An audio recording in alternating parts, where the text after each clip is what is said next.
கிருத்திகை நட்சத்திரக்காரர்களுக்கு பரிகார ஸ்தலம். வணக்கம்.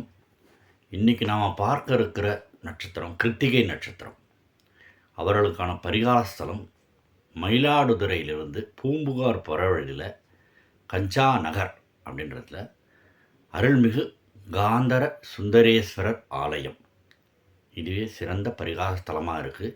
இதை பற்றிய விவரத்தை நம்ம பார்ப்போம். இந்த ஸ்தலம் முருகப்பெருமானின் பராமரிப்பாளர்களான கார்த்திகை பெண்கள் பிறந்த இடம், நாயன்மார் மணக்கஞ்சாரர் பிறந்த இடம்.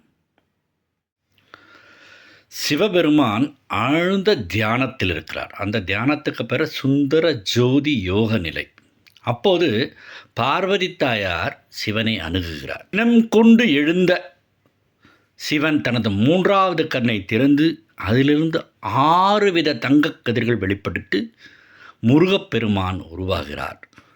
அதனால தான் அந்த இடத்துக்கு பேர் தங்க நகரம், இன்னொரு பேர் காஞ்சனா நகரம்.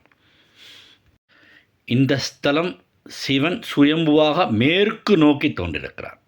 மேலும் இது ஒரு சின்ன கிராமம்தான், பக்கத்தில் கடைகள்லாம் எதுவும் இருக்காது. குறிப்பிட்ட நேரத்தில் மட்டுமே திறந்திருக்கிறது இந்த கோயில். காலை 10லிருந்து 11, மாலை 4லிருந்து 5.